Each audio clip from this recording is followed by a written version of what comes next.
नमस्कार, आप सभी का स्वागत है नेक्स्ट टॉपर ह्यूमैनिटीज पर। और मैं सिद्धार्थ पटेल आज आप लोगों के लिए फिर से लेके आया हूं रैपिड रिवीजन। और आज का हमारा चैप्टर है the philosophy of the constitution. इस चैप्टर को मैं मात्र 10 से 15 मिनट में कंप्लीट करने की कोशिश करूंगा। एक तरीके से आपको पूरे चैप्टर का रिवीजन करवा दूंगा। तो सबसे पहले स्टार्ट करते हैं हम हमारे बेसिक से सवाल से। What is meant by the philosophy of the constitution? आप फिलॉसफी ऑफ द कॉन्स्टिट्यूशन से क्या समझते हो? Basically philosophy of the constitution आपको एक पूरा स्ट्रक्चर समझने में कि इस पूरे संविधान का आखिरकार कॉन्स्टिट्यूशन में पता क्या है, कॉन्स्टिट्यूशन हमें दे क्या रहा है। तो कॉन्स्टिट्यूशन हमें राइट्स के बारे में बता रहा है, कॉन्स्टिट्यूशन हमें हमारे स्ट्रक्चर मतलब जुडिशरी ऐसी होगी, पार्लियामेंट ऐसा होगा, एग्जीक्यूटिव ऐसा होगा।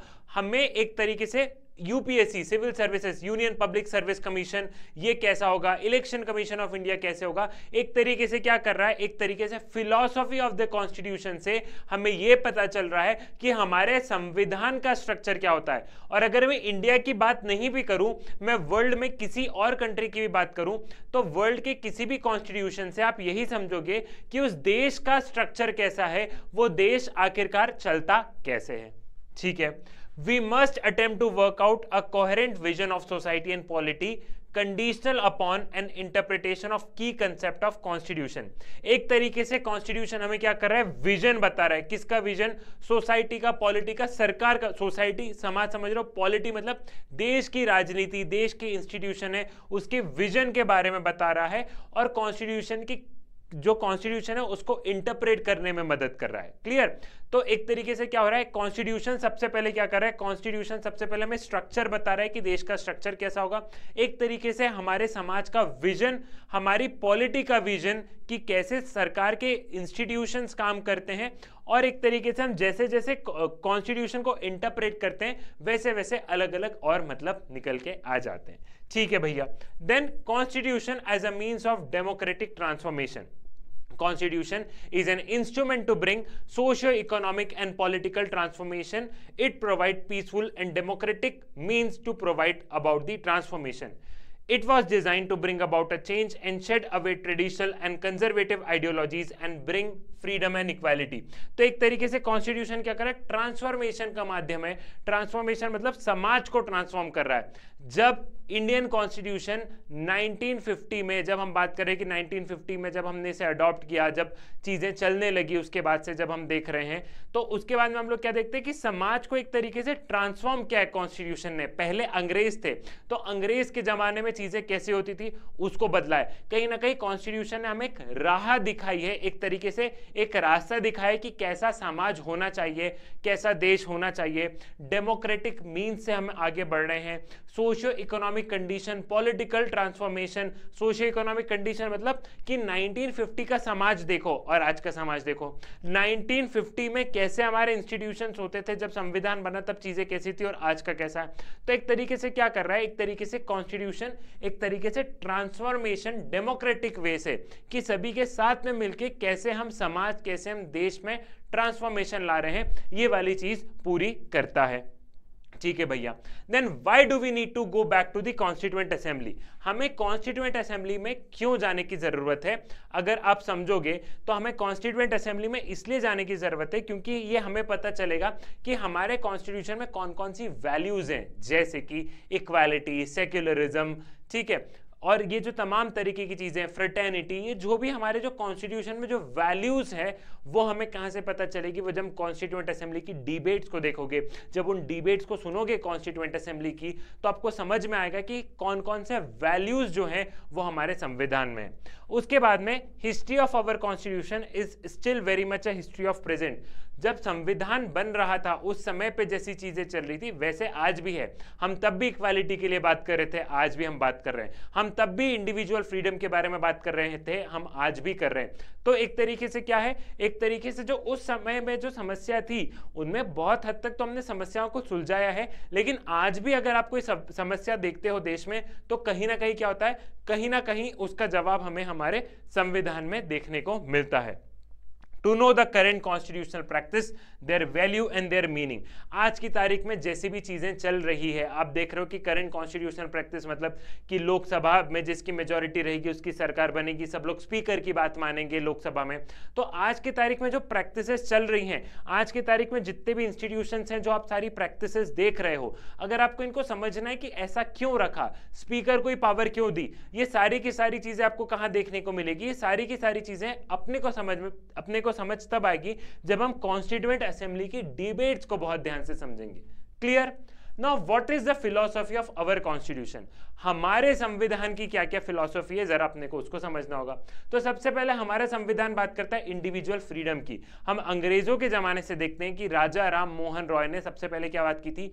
फ्रीडम ऑफ प्रेस के बारे में बात की थी कि फ्रीडम ऑफ प्रेस होना चाहिए, कि कुछ भी इंसान लिख सके, ठीक है। उसके बाद में उसी को हम कॉन्स्टिट्यूशन में लेके आए freedom of speech and expression के माध्यम से। तो हमारे कॉन्स्टिट्यूशन ने इंडिविजुअल फ्रीडम पर, मेरी फ्रीडम पर, आपकी फ्रीडम पर बहुत ज्यादा फोकस किया है कि हम कहीं पे भी घूम सकते हैं। ध्यान करो, आर्टिकल 19 हमारे कॉन्स्टिट्यूशन का आर्टिकल 19, और जो मैंने तुम्हें राइट टू फ्रीडम में बताया, फ्रीडम ऑफ मूवमेंट, बोलने की आजादी, ये तमाम तरीके की चीजें क्या है? तमाम तरीके की चीजें फोकस करी इंडिविजुअल फ्रीडम पर।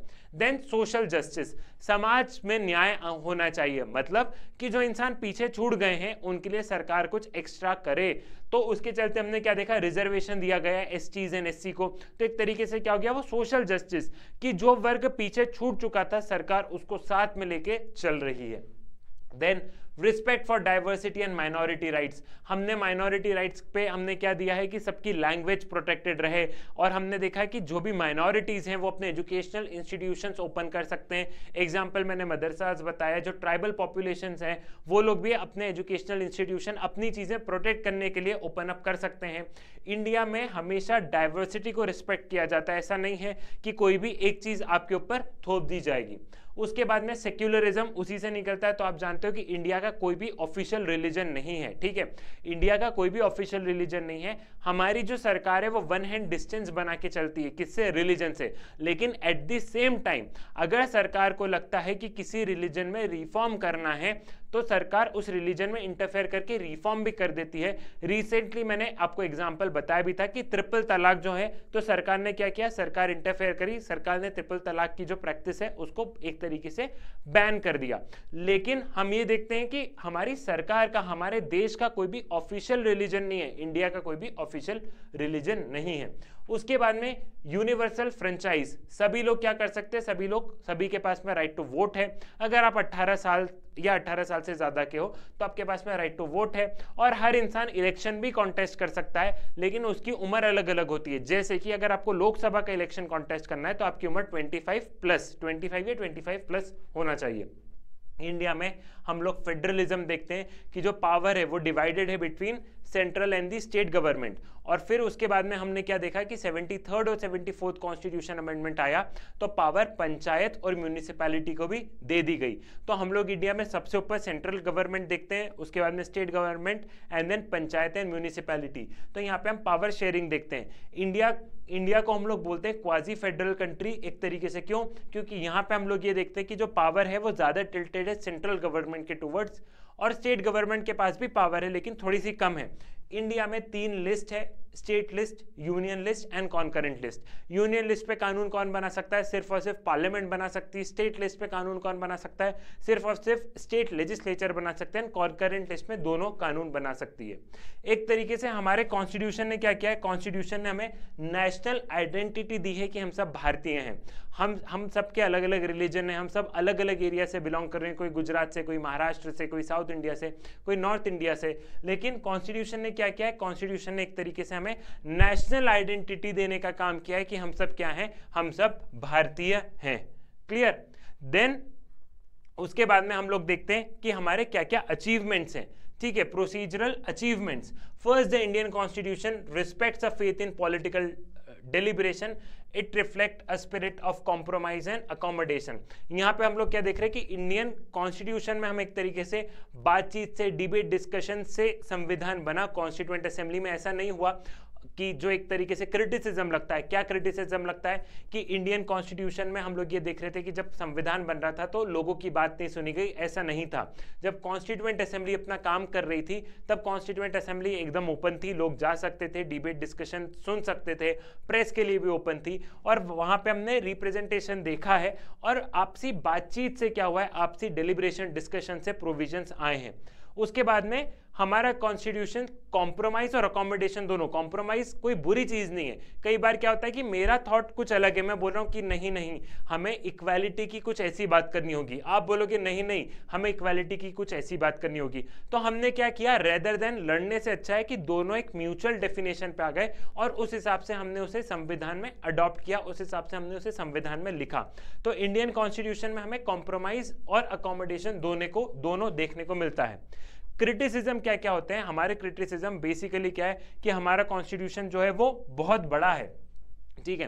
तो हमारा कॉन्स्टिट्यूशन देखो बहुत बड़ा होने के पीछे रीजन है, आप वर्ल्ड में दूसरे कॉन्स्टिट्यूशन देखोगे तो वो सिविल सर्विसेज के बारे में नहीं लिखते हैं, इलेक्शन कमीशन के बारे में नहीं लिखते हैं। लेकिन अगर हमारा संविधान बड़ा भी है तो आप ये तो समझो कि कितना सिस्टमैटिक है। दूसरे वहां तो 3 ऑर्गन है, उन तीनों ऑर्गन कैसे काम करेंगे, जैसे यूएस कॉन्स्टिट्यूशन छोटा है तो क्या ही लिखा है उसमें। लेकिन हमने एक एक चीज को बहुत अच्छे से बताया कि हमारी ब्यूरोक्रेसी कैसी होगी, यूनियन पब्लिक सर्विस कमीशन के बारे में लिखा, उसके बाद में हमने इलेक्शन कमीशन के बारे में लिखा, उसके बाद में हमने राइट्स के बारे में लिखा, प्रेसिडेंट वाइस प्रेसिडेंट सबके बारे में लिखा। तो एक तरीके से क्या हो गया, एक तरीके से हमने ये देखा कि हमारा कॉन्स्टिट्यूशन बड़ा भले ही है लेकिन सारी चीजें बहुत सिस्टमैटिक है। सेकंड जो आता है कि अनरिप्रेजेंटेटिव है, तो मैंने बताया ऐसा बिल्कुल भी नहीं है। हमारे कॉन्स्टिट्यूशन में सभी का रिप्रेजेंटेशन हुआ है और आप हमारे कॉन्स्टिट्यूशन को देखोगे तो सभी वर्गों की यहाँ पर बात हुई है, समाज के सभी सेक्शंस को साथ में लेके बात किया है। तीसरा, it is alien to our condition, तो ऐसा बिल्कुल भी नहीं है।